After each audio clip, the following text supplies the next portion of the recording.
So I have the great honor of introducing a friend and colleague, the impeccable Matthew Nelson, who many of you have probably already met at this conference. Matthew is the corporate vice president at New Year Life and oversees all of their employee engagement programs, including the Giving Campaign matching gifts, volunteer grants, and programs. He also provides strategy support and communications from the New York Life Foundation and Corporate Responsibility Department. Matthew has a long history of workplace giving programs. He has worked with United Way, an alternative fund for United Way, started a network of alternative funds, and worked for 3 different companies managing their workplace giving and employee engagement programs. Most recently, he was the Vice President of Member Services and Membership at the Council on Foundations, the trade association for foundations in the United States. So with that, Matthew.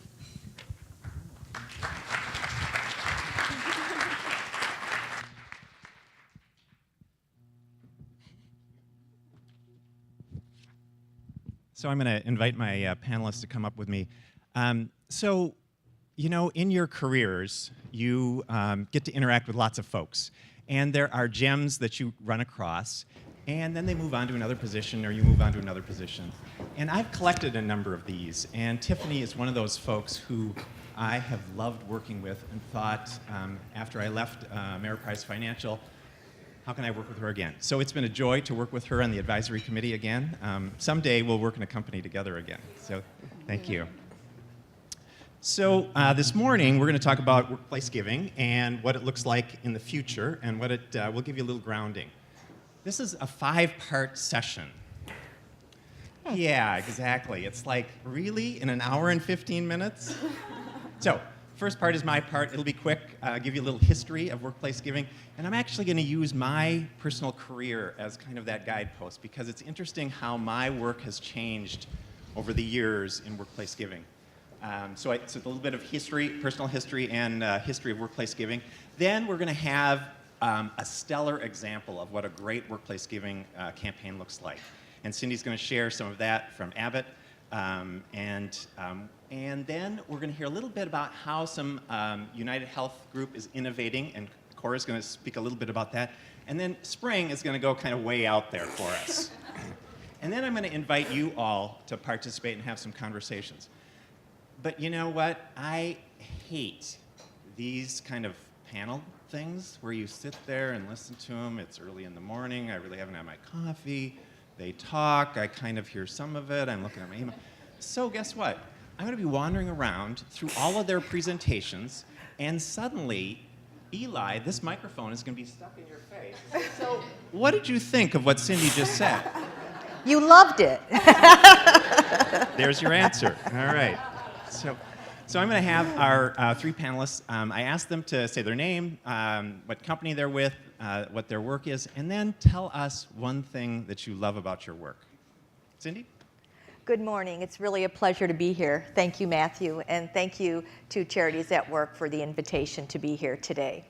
My name is Cindy Schwab. I'm Director of Global Citizenship and Policy at Abbott, and also Vice President of the Abbott Fund. I'm responsible for many of our foundation programs, especially as it relates to the community. I also have the responsibility of employee engagement, the Giving Campaign volunteerism, matching grants, blood drives, as well as our civic leadership. And the thing that I think I like so many things about the opportunity that I have, but I think it's just knowing that globally, the team that I work on, we're making significant impacts and building a better world. Thanks, Cindy. Cora? Hi, good morning. Can everyone hear me? Okay, good morning. My name is Cora McNeil. I work at United Health Group. I am a social responsibility program manager, and I specifically oversee our employee giving program. So that includes our Dollars for Doers, Executive Board Match, and our giving campaign.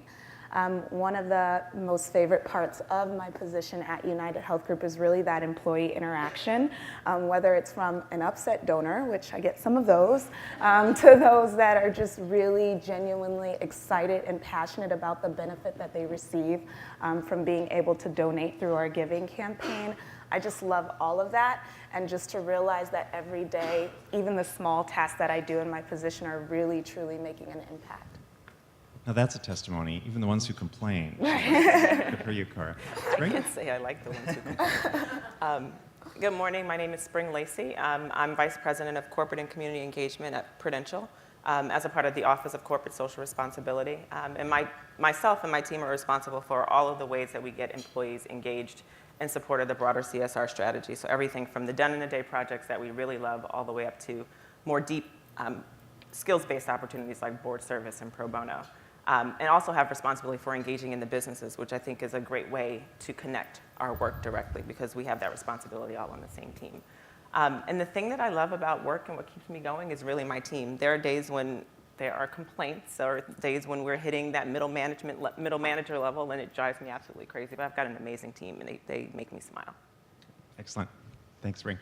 So this is a little personal history. So I started off with United Way. That's kind of the place that this all workplace giving started. Community Chest, then it evolved into United Way. And United Way was really great about engaging corporations to give back, ask their employees to give and give back. The problem is that they only had a short list of nonprofits. So lo and behold, some federations popped up and started working. So I then worked for Equity Foundation, Gay and Lesbian Community Foundation, and by de facto, the Gay and Lesbian Federation. So I partnered with a whole bunch of other federations in Portland, Oregon, Black United Fund, EarthShare, and we said, we're going to nudge our way into my former employer's space of United Way because we think our programs are equally valid and should be an option for employees to choose from. So we actually, by banding together, we actually were able to get into a lot of campaigns that were exclusively United Way. First, government, which was where I think most federations got in their business. I'm glad to see that the federation folks are nodding their heads, so I don't have, my personal history and real history isn't too far off. One of the utility companies, PGE, Portland General Electric, let us all in, and that was the opening for us into corporate America. And we then expanded that, and we're in many other corporate workplace giving campaigns. Then I moved to Minneapolis to work with Tiffany and at Ameriprise, originally American Express. And American Express's model was we have United Way and we have the federations and we highlight them, but you can give to anything you want. So a little more open, but we still feature things. So a few years later, here I am at New York Life. We have an open campaign. We don't feature anything. It's just open. Give to what you want, wide open. In the midst of all this, now you can text your giving. You can, your checking account, you can have a monthly deduction taken out of it. So I started wondering, so what's the relevance of workplace giving now? Americans have all kinds of options to give back. What's the relevance of workplace giving? So we're going to have a conversation about that relevance because I do believe it is still incredibly relevant. So what's the number one reason people give? They're asked. Exactly. How often is the average American asked to give money? Yes, there's the Ice Bucket Challenge, and some folks see that, and there are other things. But in workplace giving, if you have someone come up to you and say, Mary, you have an opportunity to give back to the community, you've got a job, you're fortunate, would you give back to EarthShare? It's a spectacular organization. How can she say no? Keep her on staff. So workplace giving is incredibly relevant, but we're going to dig a little deeper about what that relevance looks like. And we're going to start off with Cindy talking about what Abbott does at in their shop with an incredible giving campaign and engaging unbelievable numbers of folks. Cindy, I'm going to wander around down below, and I'll interrupt you. Okay.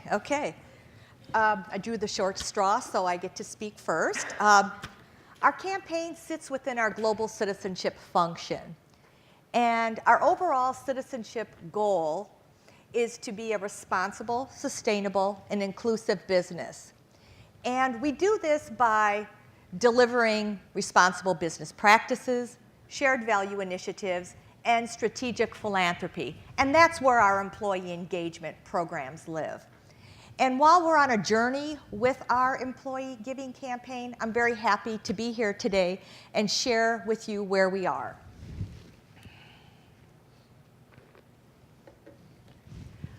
Though our employees can give year-round, today I'll focus on our annual 2-week workplace giving program that happens each fall. Okay, I'm interrupt.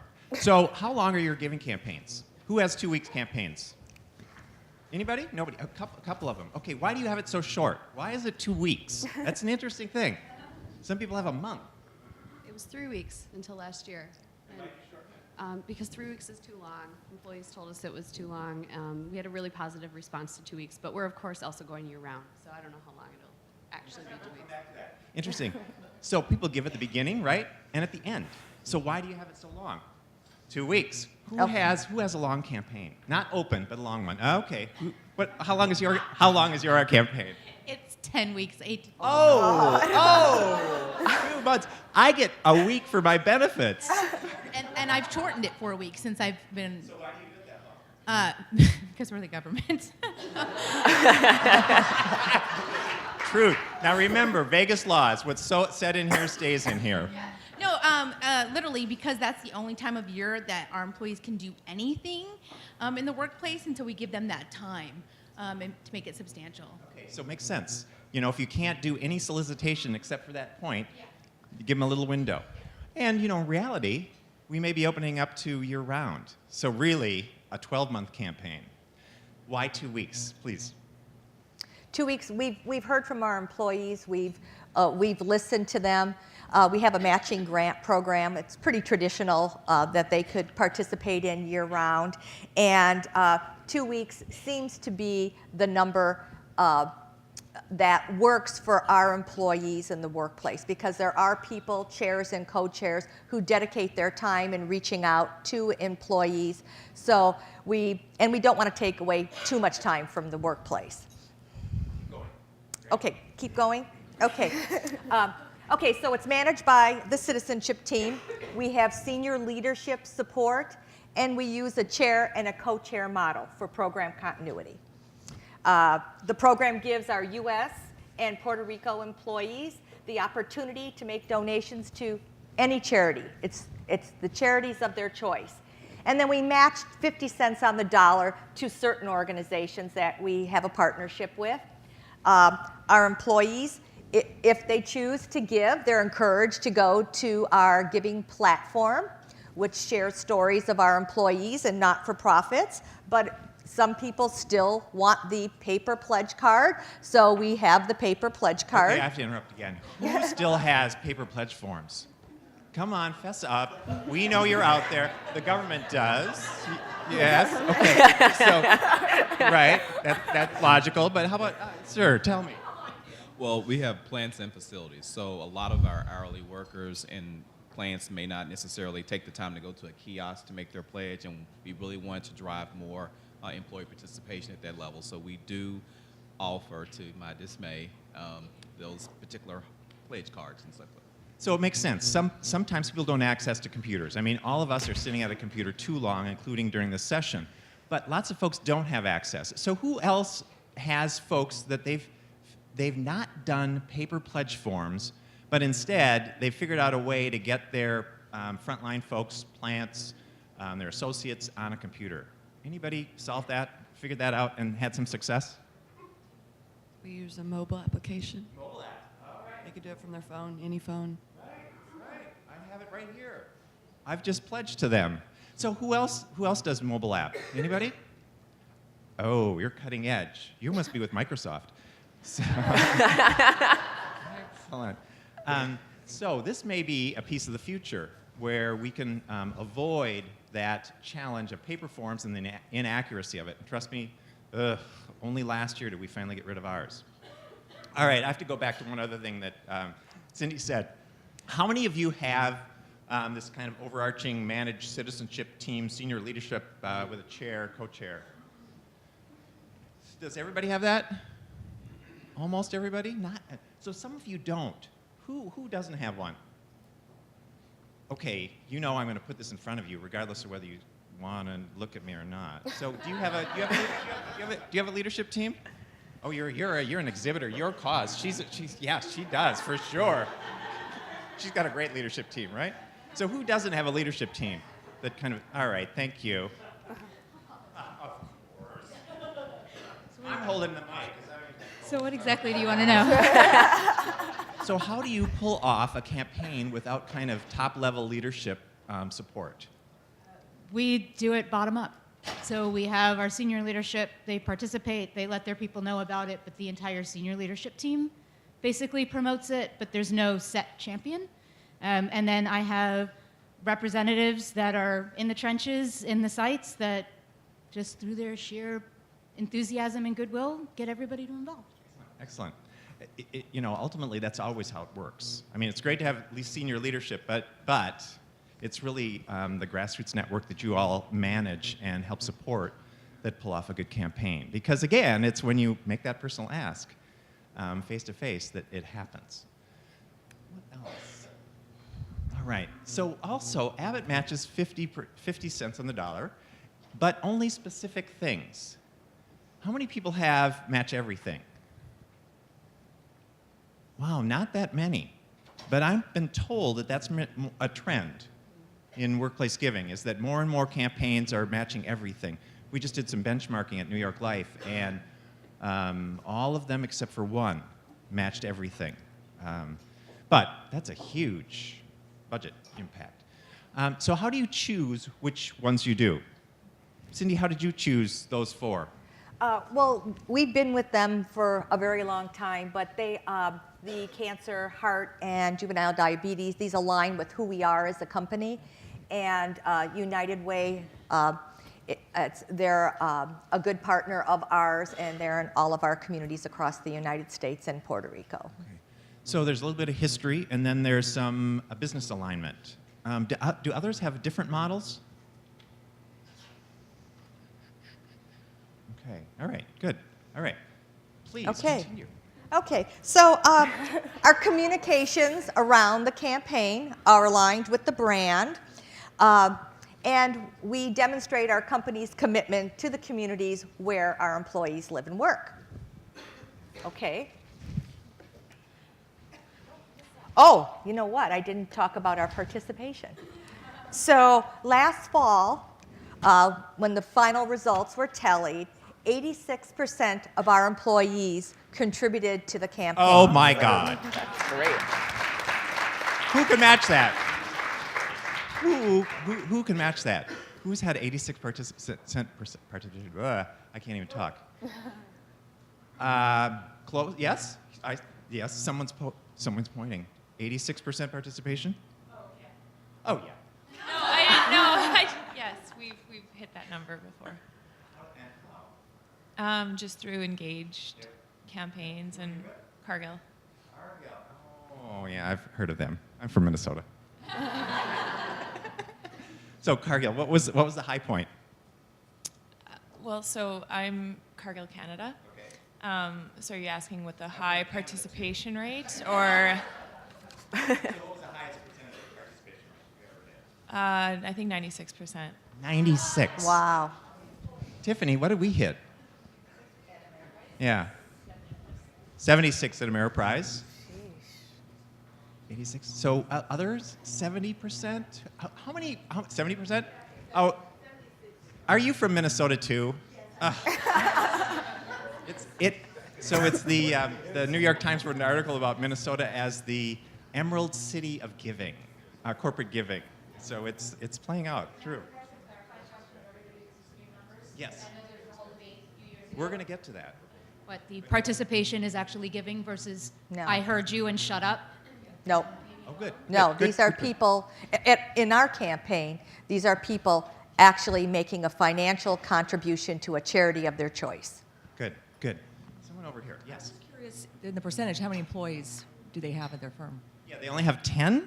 So, no. Cargill has a lot. You're with Carlson, which is hotels all over the world. Oops, excuse me. So, and Abbott has Well, this is a U.S. and Puerto Rico campaign currently, and She so said there's that at first. 18,000 employees. So there were over 15,500 people who gave a financial contribution last fall. So Cindy, I'm going to let you continue about how that happened. I think Okay. some of these elements are short campaign, hit them hard, got some choice. We've got a senior team that helps support it. Say a little more. Okay, so how did we do that? So we really feel that it's the senior leadership participation, the engagement of our employees, and really focusing on the donor or the donation process, as well as the not-for-profits. So going back to senior leadership, our CEO is involved. He chooses the national chair and co-chair, or the face of the campaign, on an annual basis from his senior leadership team.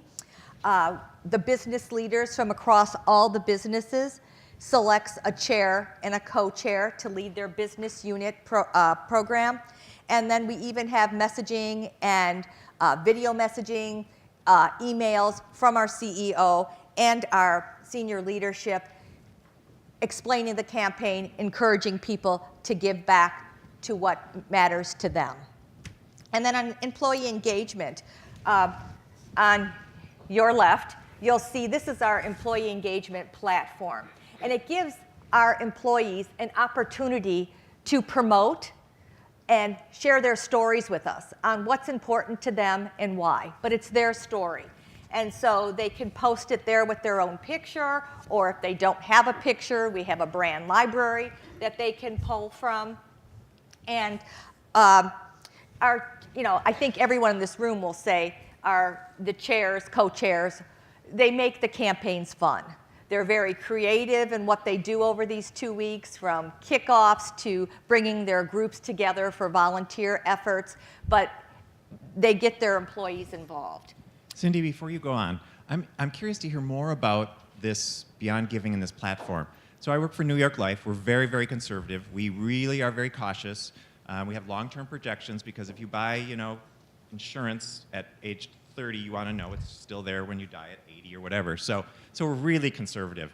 We would never let our employees post stuff without us giving it sanctioned blessings. So how do you do that, and how do you get people to do it so that it feels like it's the right stories, people are engaged with it, and the lawyers don't get involved? Well, actually, employees submit their stories. They're looked at before they're posted, but I can't think of and there are guidelines. When an employee goes in to submit a story, they read the guidelines in which they need to follow when submitting a story.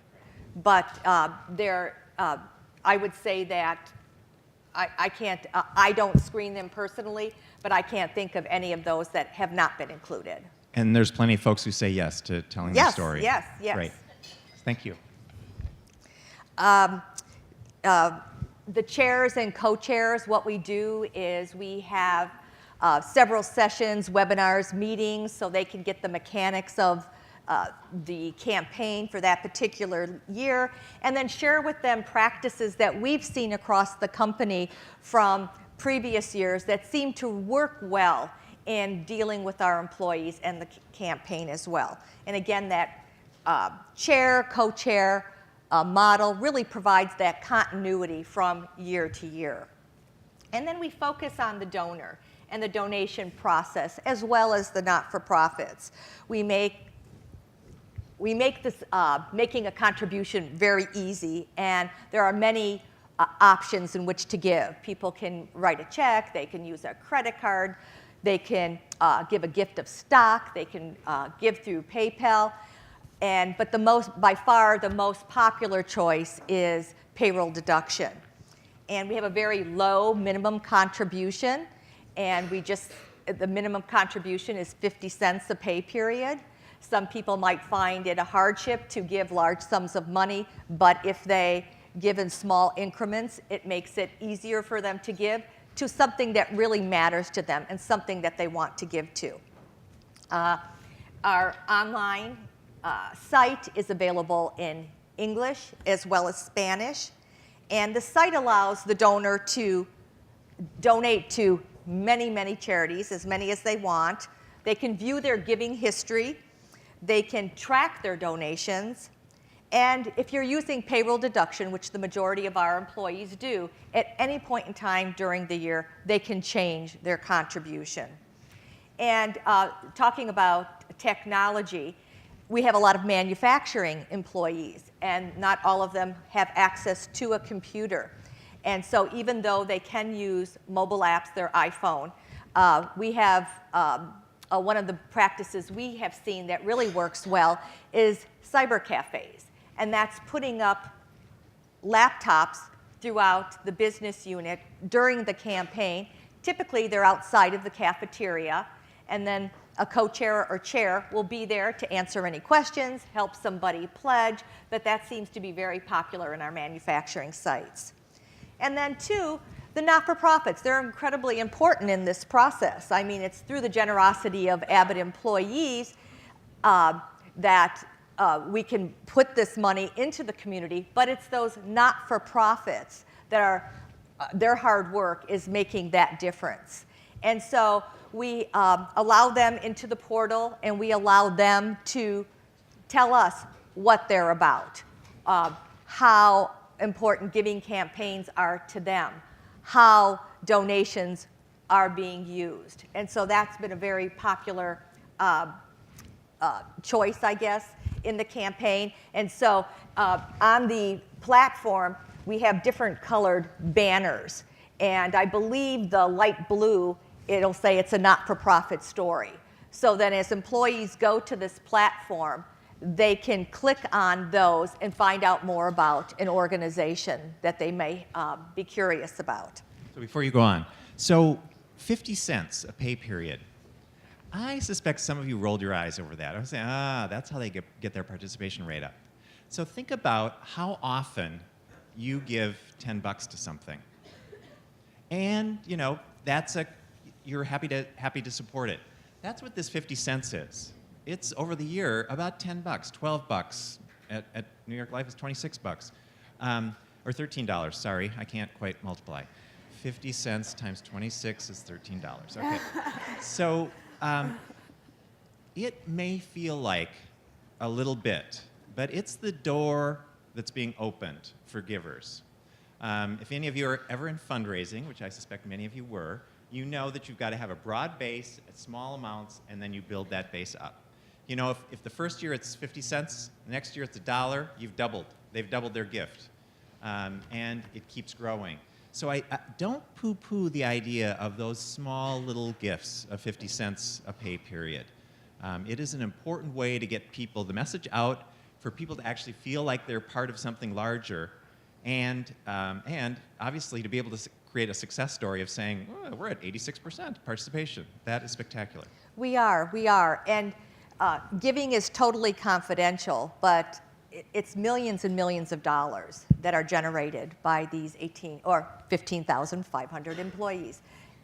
So last year, the giving was it was over between 4.1 and 4.2 million. So I think if I do my math in my head real quick, I think that's over $250 an average per employee. And then our match to the match organizations was nearly 1.5 million. That's all. All right, excellent. You know what? She's right on time. She was supposed to speak 5 minutes, and it's been 20, so perfect. Sorry, it had nothing to do with the interruptions. Nothing to do with the interruptions. Absolutely not. Thank you for being the guinea pig of that experience of me interrupting constantly. Now Cora gets to do it. Oh, God. So United Health Group has kind of upped the ante on what their giving campaign looks like, and Cora's going to share. I suspect I won't interrupt quite as much, but you never know. I know. So Cora, take it away. All righty. So don't be intimidated by the slide. I'm not going to read every single thing on there, but just to give a brief overview about our giving campaign, it is the most visible social responsibility employee engagement initiative that we offer, and it's the largest social responsibility activity across our enterprise, which consists of 160,000 employees in the U.S. and abroad. Okay, I am going to interrupt. So, you know, I confess I get a little grief from my colleagues about the Giving Campaign because so many resources are poured into it compared to, quite frankly, our volunteering. Where's my colleague? She'll say, oh yeah, it's true, Matthew. I mean, I've got a champions committee. I've got, you know, all this communication stuff that goes out. We've got a platform to donate through, et cetera, et cetera. Is this the largest engagement or part of your efforts? Well, actually, I should ask the opposite. Does anyone have a larger engagement thing that happens, volunteering or whatever, other than the money? All right. Let me run over here and hear this story, because I think this is a powerful way to get people engaged, but there are other ways to do it. We actually don't really do a campaign. We match dollar for dollar year round to any organization, but employees don't donate through our platform. They donate on their own and then request the match through our matching program. So really, our focus is on our global volunteer days when we're sending employees out in the community, and we don't do any type of solicitation or campaigning around donations. That's partially because we're a global company and our matching is really only for the U.S., so it's not something we want to promote a lot. So how big are the volunteer efforts? It depends by location, but we get, you know, 10% of employees in San Diego. That's really good. That's where we're based. But in our, you know, Raleigh office, where it's smaller, pretty much the whole office is going out together. So, yeah, pretty good rates. So it's interesting. I think that hi, Carolyn. My colleague. She's saying, oh, yeah, Matthew takes all the resources from me. She does our volunteer work and does it amazingly well, despite all the oxygen being sucked out of the room by the Giving Campaign. But I think it's important for us to think about the leveraging what a Giving Campaign can do for our other engagement programs. And I think we'll hear more about that, of where that's headed in our workplace giving, because it's not just about money, and especially for millennials. Millennials volunteer first, then they give. So, Cora, please. So really our Giving Campaign and how we explain it to employees, it's a personal and spirited way that connects our mission of helping people live healthier lives, but really donating to the local organizations and the communities where we do business and where they live and work. And so we do offer an open campaign in that employees can donate to any 501c3 charitable organization, but specifically we provide a dollar for dollar match to any of our 9 giving partners, which you can see listed on the screen. And so all of the Charity at Work federations are a part of our giving partners that we do provide a dollar for dollar match for. So in 2014, we were actually able to match 20,000 charitable organizations, which is the most that we've ever been able to match previously. So that was really exciting for us. And really the cornerstone of our campaign is flexibility and choice. And that really drives our communication. It drives and really has evolved our program, which I'll get more into in the next slide, because we want to make it as flexible and as open as possible.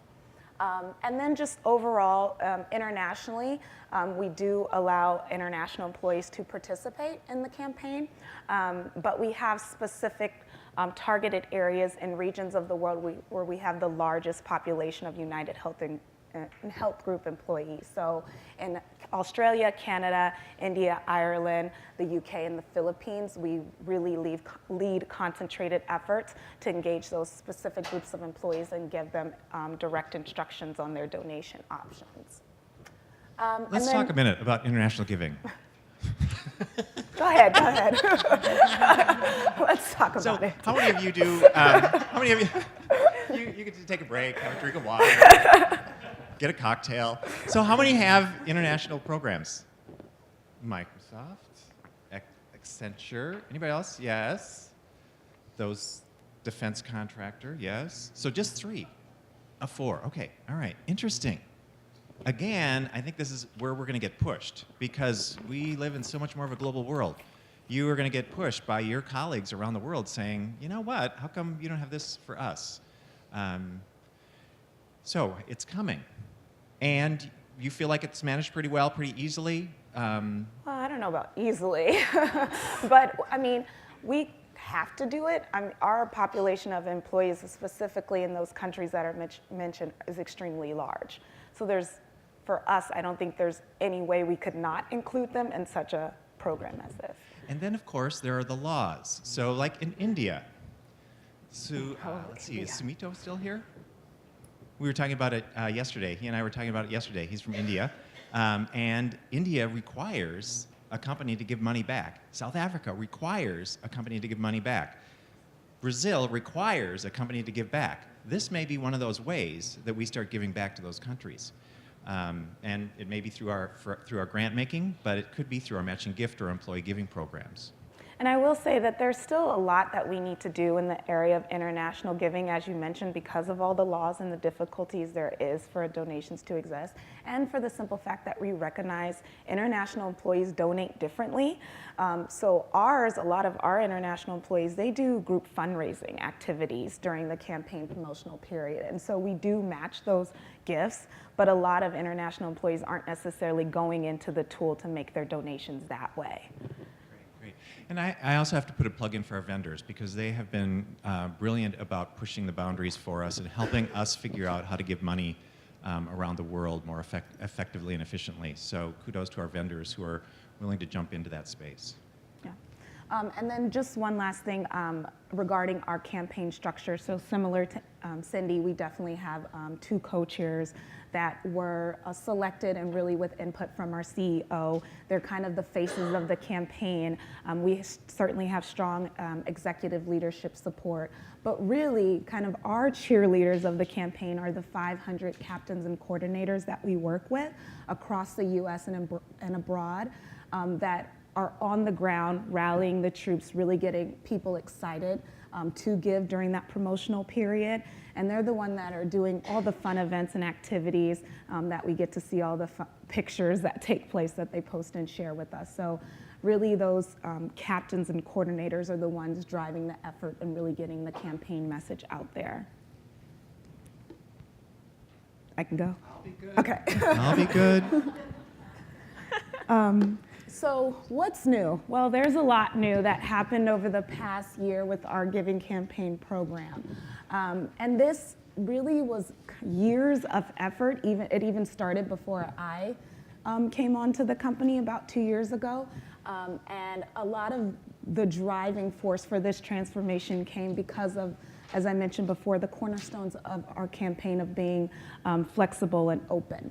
And so in doing that, we actually shifted our entire campaign philosophy from a pledge model to a donation model. And what I mean by that is, the pledge model where it was a one-time kind of set it and forget it experience to a donation model where it's now a year-round interactive donation experience. So that employees don't really have to wait during this annual enrollment period to make a donation or change their donation or cancel it.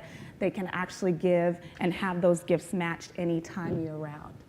So you still have a campaign, but people can pledge or change their pledges anytime during the year or add more in. We have a promotional campaign. Promotional. Yes. Who else does a promotional model?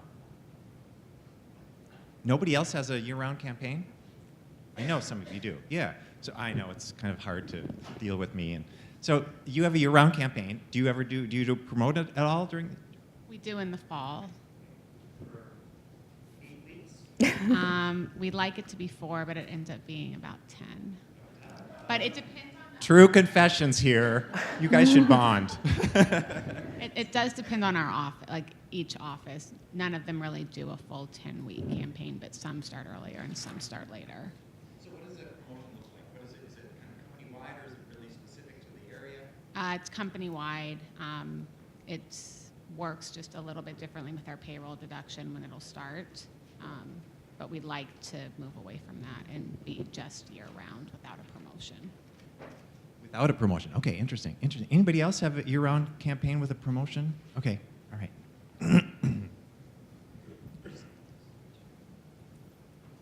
We have a year-long program, and then we have a 2-week campaign in the fall of each year. And so throughout the year, we'll match gifts, whatever, doesn't have to be a specific charity. And then within the context of the campaign, we will handle 3 specific donations to charity of choice. Does it work? That's a great question. It has expanded a couple of points each year. So I think this past year it was probably about a 9% increase in total donation amount versus last year. And we have it focused in certain areas of the country. So we have big offices in the New York area, in Texas, Winston-Salem, and then Canada. And so we really track, in Chicago, we really track some of the bigger offices. It's certainly open to any of the other offices throughout the country, but we really pay special attention to those key offices and have a little bit more of a leadership role in influencing kind of the campaign chair and co-chair, that kind of thing. So Pepsi fessed up. They do it. So it's interesting to me that we're looking at doing that, and people were really concerned about, oh, what do you mean it's open all year round? We don't have a campaign. I don't get it. So it really is a promotion thing. And tell us whether it was easy to make that transition and how that happened, or whether you heard the same angst I heard about, oh, we can't do that. Well, to be completely honest, so we didn't announce that we were transitioning to a year-round program until the end of the campaign. So we still wanted people to go in there and make the donations. This was really 2014 was our transition year. So then after the campaign ended, we're like, surprise, it's open. You can go in and make your gifts at any time. So y'all have to come back next year to find out the results. Yes, yes, we do. But really, I don't see the campaign, the promotional time period ever going away, whether it's 2 weeks, 1 week, whether it's in the fall or the summer or spring, because that's honestly the one time, at least in our company, where everybody can unite around a common cause. And because we work for a healthcare and services company, we are a little button-nosed and kind of head down. And so that's the time, and our communication director says this all the time, where we really, as employees, kind of let our hair down. And we have a good time, and we can wear jeans and do all sorts of fun things that we don't normally get to do throughout the year. So one of the things with having the promotional period in the fall, even though it's a year-round program, we're still going to weave this year those year-round giving messages along with other employee engagement initiatives that are kind of widespread in the company. So for instance, we have Volunteer Week coming up. We'll throw some year-round giving reminders in there, and then Earth Week, and then any other kind of large-scale initiative that we have, we'll throw those messages in there just so people are aware of the fact that they can donate year-round, because we've actually found that some still don't know that. I mean, being such a large company, I guess we kind of expected that, but So this is a great example of leveraging volunteer activities with giving, and it can be a really soft sell. Just click on this link if you want to do it. We're going to do it with EarthShare this year during April. We're promoting a lot of volunteer opportunities, and EarthShare has helped us put those together, and people can give. So it's just another way to encourage engagement. Right. Excellent, thanks. And really, all of these changes were possible because we did transition to a new vendor. So some of you may be familiar with the RFP process that we went through. Actually, one of our directors spoke about it here 3 years ago. So we did transition to a new vendor, and because of our transition to a new vendor, we've changed our disbursement model. So now, instead of dispersing directly to our giving partners on a quarterly basis, who then pass those funds on to their member organizations, we actually disperse directly to those charitable organizations on a monthly basis. So our current disbursement schedule is 2 months after an employee makes an election. With that election or deduction, if we're doing it via payroll, starting with their next possible pay period, then those funds are sent directly to the charitable organizations. And we understand that was kind of a tough change for some of our charitable partners, but we really did make a conscious effort to have discussions with them, really address their concerns, and make sure that we're still having those strong relationships with our partners and then working with our vendors. So it is that holistic approach that we're working with our partners and working with our vendors to make sure everyone's needs are being met. Okay. And then also with the new vendor, we were able to offer new types of donations. So with payroll, as I mentioned before, now employees can go in at any time. They can stop, start, cancel. They can even pause their donation. If they don't want it to come out of their next possible pay period, they can push the pause button and then start that up maybe 2 pay periods down the line. We're also able to offer credit card and PayPal options, and those can be one-time or reoccurring. And then I think the most exciting option that we're able to offer is what's called external match. So that employees, if they decide to make a donation outside of the tool, they can actually go back in after they receive a receipt from a charitable organization that they made the gift to and request a match for that gift. So this is really popular, especially for our employees that participate on a ton of walk teams. They make their donation to that walk team on an organization site, get that receipt, come back, upload it, and we'll honor that match for any of the match eligible organizations. And then just overall looking at employee engagement, we've really tried to be innovative with our campaign messaging. One of our themes is Make Change, which we've used for the past few years now to really emphasize that anyone can make change, whether it's through 50 cents or $1, you can make a difference with your donation. And we've really tried to evolve our communications more so on not focusing so much on organizations and just the 9 giving partners, which we felt like people were confused and only thinking they could give to 9 organizations. And because we were trying to also reach out to millennials and help people understand that there's so many options, we've shifted our communication focus to causes and really highlighting there's multiple causes that we know you're passionate about, whether it's health and well-being, children, military and veterans. You can find an organization that is available for the dollar for dollar match. And then finally, we really targeted our efforts in the 2014 campaign to focus on 2 specific groups of employees that we know have historically had low participation rates, and that's new hires and our telecommuters. And so for new hires, and these are employees between 1 and 3 years with the company, we actually offered an incentive to them this year.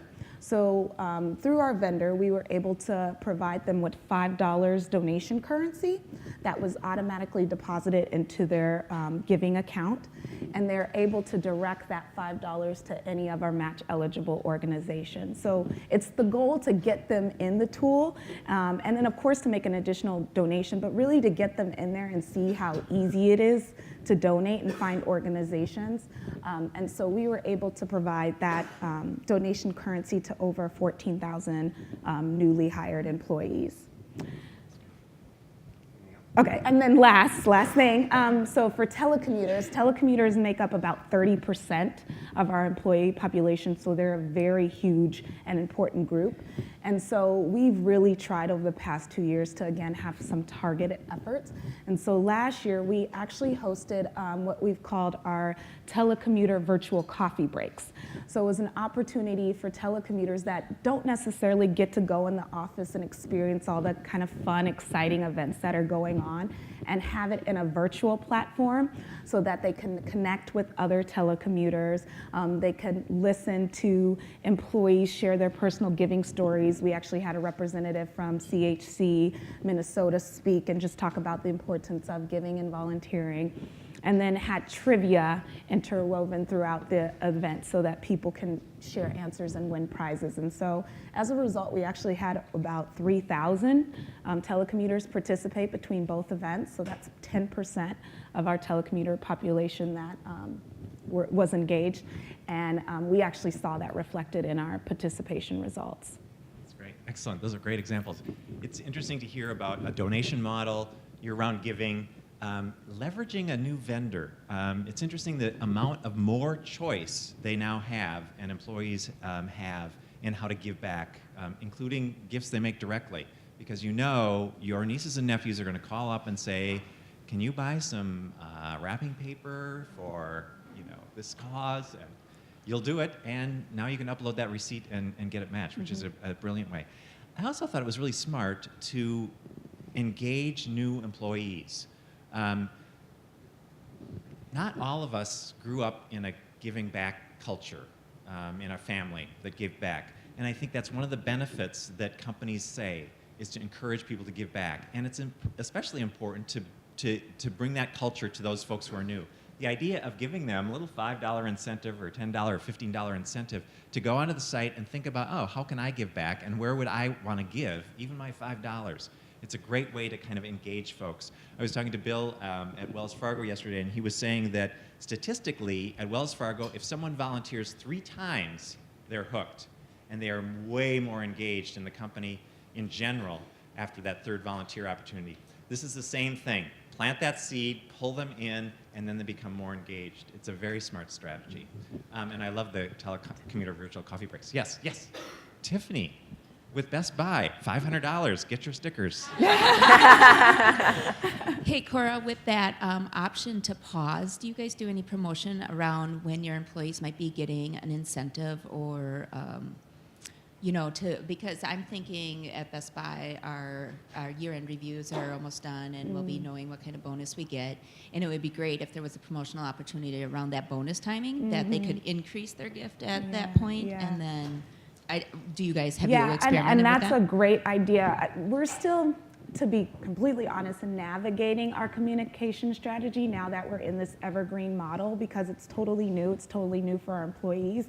So right now we're just trying to really do a lot of education so that they know this option is available, and then really going to look at when we can have specific communication times or even many promotional periods where we can really hound in on the fact that you can up your donation or pause it or do whatever through the tool.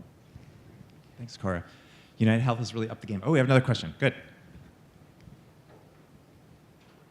Who is your vendor? Dun, dun, dun. No, our vendor is Benevity. Thanks. I apologize, I may have missed this, but you said new hires get $5 deposited into their giving account, right? Do you make them do anything to claim that? Or does it just go there and you hope they take advantage? Yes, no, great question. So we actually sent a targeted email to all of those individuals that received that $5 donation currency, and we told them you literally have to go onto the giving site to claim it and direct your donation. So they did have to take an action in order to direct those funds.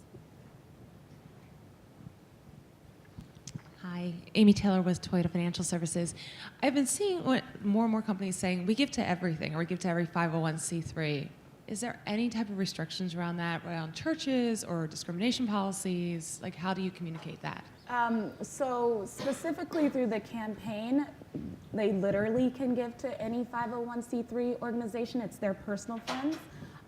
But we only specifically match those organizations that are associated with our 9 giving partners and the charitable organizations. So through the campaign, because it's their own personal funds, they can give to churches, they can give to whatever 501c3 they would like to. But with the corporate dollars, the funds we're actually matching, there certainly are restrictions. Anybody else want to comment? Cindy, how do you handle that? Is it really everything? Well, we don't match to everything. We match to select organizations. But if a cause is important to an employee and it's a 501c3 organization, they have the freedom to give to any charity. Yes, in the back. Yell loud.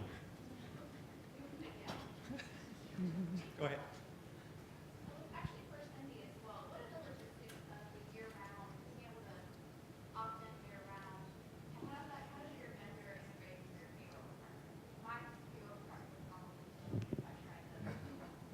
We thought that too, but they got over it. No. All right, so Sorry, we couldn't hear all of that. So the question is around doing year-round campaign or year-round giving. How do you integrate it with payroll, and did they not try and kill you for doing that? And yes, yeah, basically, yeah. I mean, so we've always had the payroll option, especially reoccurring gifts. So those are always happening. That was always a payroll feed that's going to our vendor. So even when we transition to the new vendor, that's still information that our payroll and the vendor are working to get. So I don't think it was that big of a deal to our payroll team. It was more I would say a bigger deal for our international payroll teams because we didn't offer reoccurring payroll options internationally, only in Canada. And so now that the reoccurring options are available internationally to all those countries that I referenced before, that's been a little tougher of a transition. But in the US, it kind of just kept flowing as usual. Good. Ours is I'm sorry. Sorry. No, I was just going to say ours is a feed too, directly from our payroll system to the vendor. So I'm going to move us along. I want to make sure that we hear from Spring. And I was given dispensation to go until 10:15 because we have a little bit of time later. So your break is 15 minutes later, but you will get your break. So, Right, so I'm Spring. between them and coffee on Friday morning. Oh. Oh, sorry. Thanks. I'll try not to interrupt. Oh, please. I'm not sure you can help it.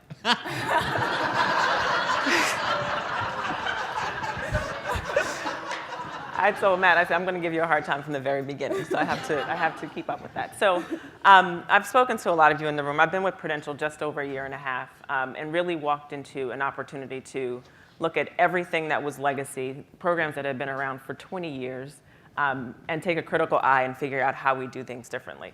The big thing is we don't have a workplace giving campaign. Years ago, way before I got there was a United Way campaign. I don't know why it ended. There's some history there that I can't find out. But what I do know is that our lawyers won't let it back in, right? We have an extremely tight solicitation policy that causes us grief nearly every day. But the company is huge on engagement. We've got great executive support around how we get our employees engaged in the causes that we care about. The heads of HR and heads of business look at employee engagement as a great talent opportunity around skills development, around recruitment, around retention. So we've got great opportunities with our work to engage our employees. So our challenge was how do we create a year-long evergreen-ish model of engagement that includes not just the opportunities to give and participate in programs like the Match and Gift program and the Volunteer Grants program, but to really get deeply engaged in things that we know that the company cares about and find a way, help them to find a way to see themselves in that work. So the work that we do is really built around engagement, not fundraising. And so if I look to, and this is, again, I've been there for a year and a half. We're moving into this newly. But as we look into measurement, if I were to report, and this is nothing against campaign engagement numbers, but if I were to report that 80% of our employees participate in a giving campaign, the question I would be asked is, so what?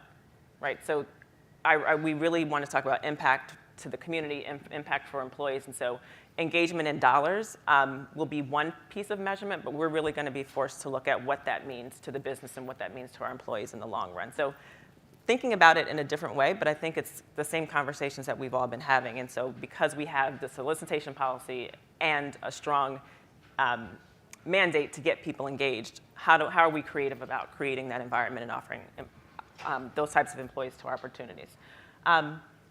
So what we found is with the restrictions that we have, and we got in a room and we got creative around a whiteboard, is that being creative and being forced to be creative has actually helped us to create more diverse opportunities for our employees to get involved and has pushed us to do things that we probably wouldn't have thought about if we had a traditional model to plug into.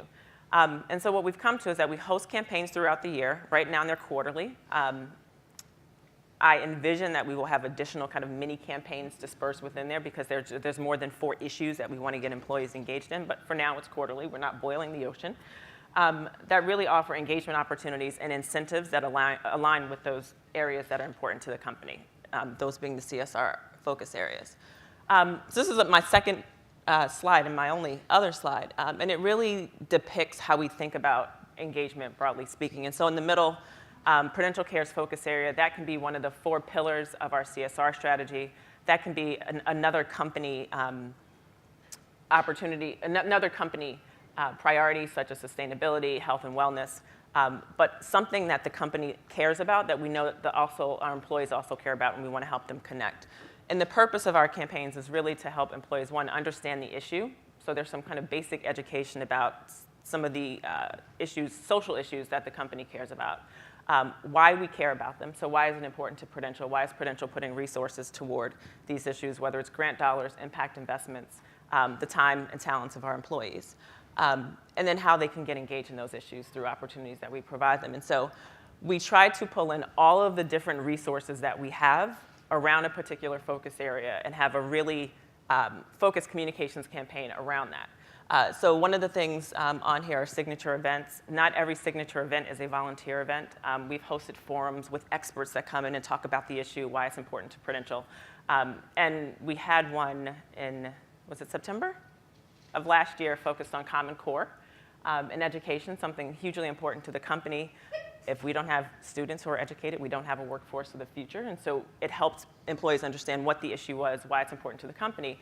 But it was really an educational opportunity so that employees could walk away understanding what they can do to advocate for the children in their lives that they care about. So we wrapped that all into one big engagement opportunity. Again, not a volunteer event, but employees did walk away feeling like Prudential cares about something that I care about and is giving me the tools and resources that I need to advocate for those important to my life. But they can be big volunteer events. Coming up in June, we're urban transformation in urban environments. Our headquarters is in Newark. We clearly care about urban environments. It's something that we'll be engaging in, and we're going to do a big outdoor volunteer event, bringing some of our community partners together in Military Park, which is a downtown green space that we invested in to help revitalize. And so again, sometimes a volunteer event, not always, but whatever the event is, it's something to engage employees around. Again, education about the issue, why it's important to the company, and how they can get engaged. Included in these same campaigns, so in the same period of time, we have employee-led volunteer events. We have community engagement councils in 12 locations across the country, so we encourage them to create volunteer events related to that focus area so they can take advantage of the large communications push that'll happen. Employee-driven volunteer grants, so matching gifts and volunteer grants. We have the opportunity through our vendor. So again, this is an opportunity where the vendor brought ideas and allowed us to integrate them into our programs in a way that we wouldn't have before. And so during our campaigns, we'll choose a partner and do a double your dollar match up to a certain amount during that campaign. So again, encouraging employees to give, raising a partner in an issue, but we're not soliciting because we don't have a giving campaign. Believe me, our lawyers are amazing, and they are pains. Matt, you work for an insurance company. We are so risk averse, it's incredible. But again, we get creative and we get around it. And the biggest way to get around it is to make sure it's tied back to what's important to the company. If we can prove why it's important to the company and how it supports the business, we have greater flexibility in what we're able to communicate to our employees. Which is why any 2-for-1 matching gifts will be aligned with a partner that perhaps has received a grant from us or has otherwise worked with us in the past. Again, looking for opportunities to break down some of the barriers that we face. We take the opportunity to tell success stories, and so if there's a partner that we're doing a 2-to-1 match to, there might be an opportunity to tell why that's a partner of ours, and what some of the work that Prudential has done to support their work in the past and the impact of that work. Executive engagement, we have a huge amount of executive support at Prudential, and actually I was quite surprised and pleasantly surprised when I arrived there. But for this campaign in June, it's really about revitalizing, again, urban environments. And so the head of global security for the company, amazing woman who had a tremendous career in law enforcement, has actually been working directly with the city of Newark around public safety. So again, that's human capital, pro bono support engaged in the community. And she's going to executive champion our event. And so making those connections, she will help us tell our story and highlight the fact that public safety is a huge barrier for the revitalization of Newark and show a way that Prudential is getting involved in a deeper way. Pulling in community partners, and so this is an opportunity, and Mary and I talk all the time, for a way for us to engage community partners, federations, around education and exposure to, again, that's what is the issue, why does Prudential care about it, and how I can get involved, without saying we're having a giving campaign and these are organizations that you support. But we hope that through the education, the engagement, and a great and easy to use tool, that actually drives giving from employees. And then the matching gift, of course. And then the last part of this is internal partners, and I mentioned the head of global security participating in the urban revitalization focus campaign that we're going to have in June. But that's just one example of many. So if we're doing an event, we will pull in our partners from health and wellness. If there's a particular business like group insurance that has a focus on an area that we're pulling in, we pull in not just their executives, but their people, tell stories about their products and things that they're doing to help move our mission forward. And so, again, we don't have a giving campaign per se. It is really all about engagement and hoping that next year this time when we sit here, because we actually have a great vendor now that will provide us with great data, we'll be able to say that through engagement campaigns that educate and offer volunteer opportunities and ways for people to get involved, and then, again, a great tool in programs like the Match and Gift campaign, that it truly does, at the end of the day, lead to people taking that opportunity to support financially the organizations that they care about. You got off easy. I know. Where's my interruptions? It's because I started it off by zinging you one. She shamed me into silence. So it occurred to me while Spring was talking that actually we've come full circle, kind of. So back in the day when I ran United Way campaigns, we would have speakers come in and tell the story. But I think the difference here is Prudential has flipped it upside down. It's about engagement first and about how it aligns with business and why the business cares about this issue. And then it's driven down. And so in some ways, it's a much more powerful engagement, both on the individual level as well as the corporate level, which I think we often get our fingers pointed at as an expense to the business rather than a piece of empowerment to the business and an assurance of good bottom line. So I think that what Prudential has done is really quite smart to say, so what? So what about these numbers? How instead can we engage our employees and in a much more broad way? And I think part of it is, for me, it's not about just giving money, it's not just about volunteering, but it's also about education. There are issues that our employees face on a daily basis that they want to be educated with on and don't always have an opportunity. There are issues in the company that employees should be educated on and they don't always have that opportunity. It's a brilliant strategy and it really flips our work upside down. So I'm quite jazzed about it all. So we only have 7 minutes, but I want you all to have some conversations at your tables. So you've heard kind of one of these brilliant strategies that Abbott does. You've heard how United Health Group is pushing the boundaries a little bit, and you've heard how Prudential's flipped this upside down. My question for you, and I should have been smart enough to have this up on a slide. The question is what's the impact of these changes on our nonprofits and partner federations? And then also, I want you to talk about, so what's the future for you all? What are things happening in your shops that look like future? What have you heard here, either that you want to engage with or that you're already doing? So what's the future look like, and how does this impact our nonprofits and our federation partners? You have 5 minutes.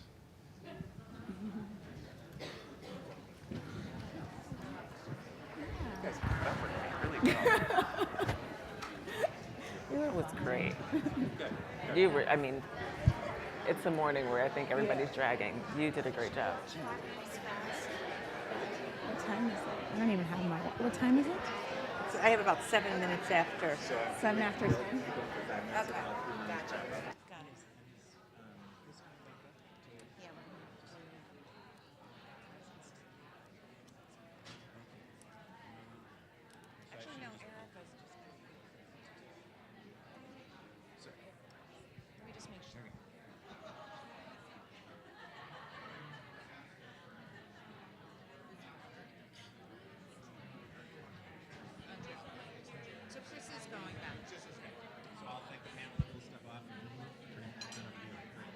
You are now the standard. I told John, everybody who's doing panel watches this session, and if they can't do it as good or better than me, they don't get to do a panel. This is probably the best panel I've ever seen at a conference. You do alone? No, it's the experience of reference all.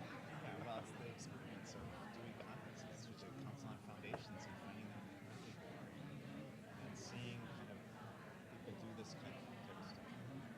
No, this was Way more. And I do know that I'm good at pulling content together and saying, here's the 3 points. synthesis. Yeah, part of it, yeah.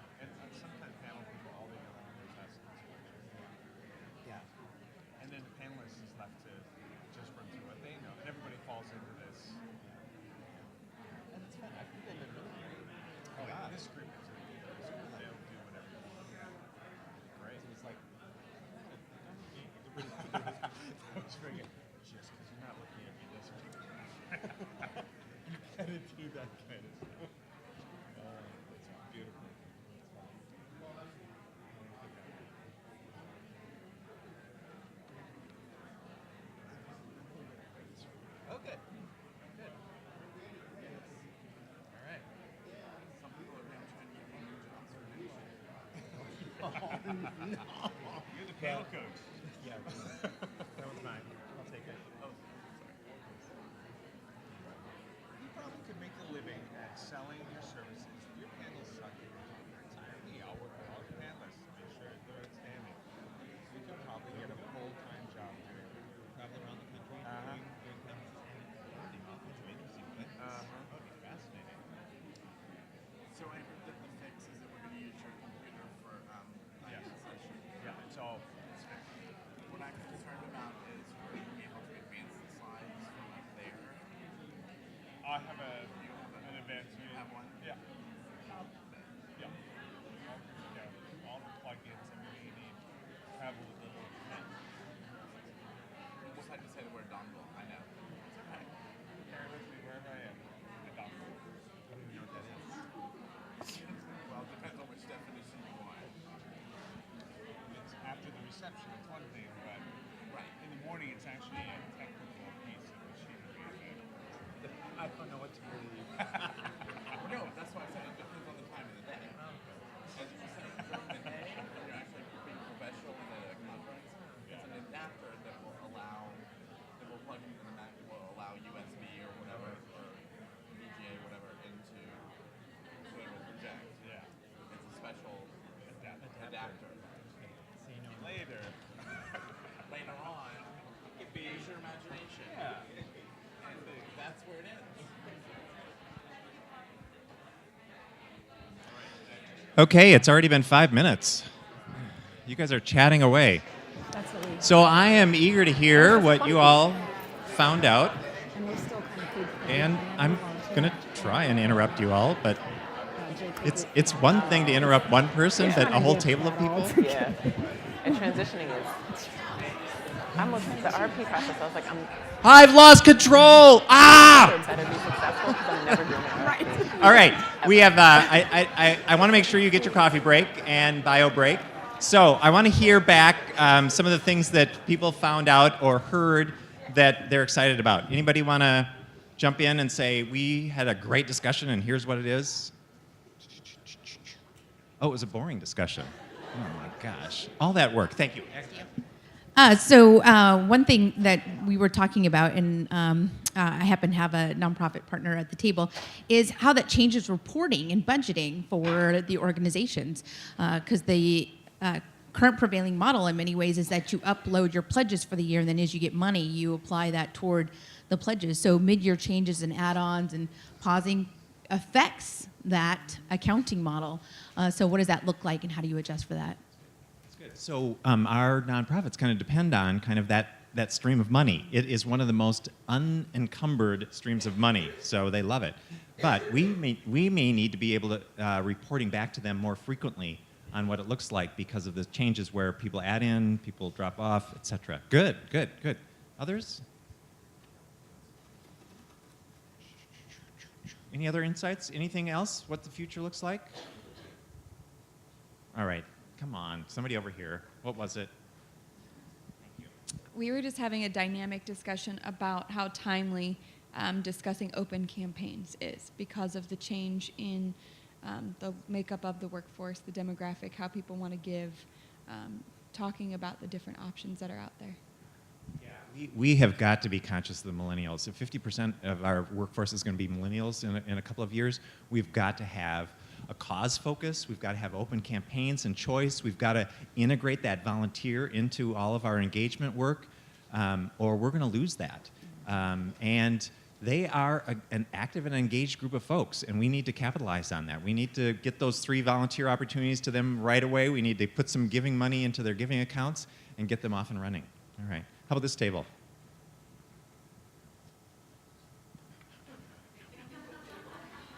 Oh, Martha. Yeah. No, I'm not going to pick on Martha. Okay, great. Thank you.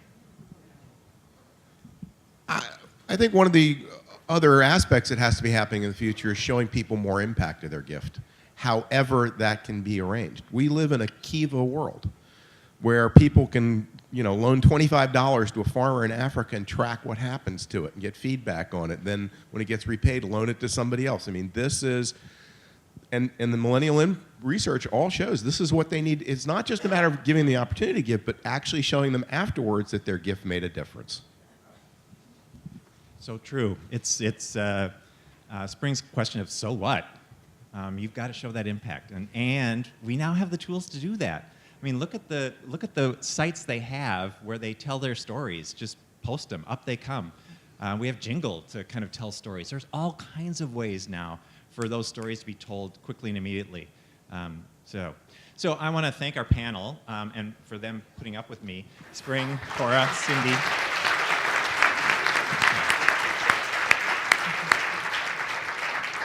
And I want to thank all of you for putting up with me, because it's not easy to have a microphone shoved in your face and say, ah.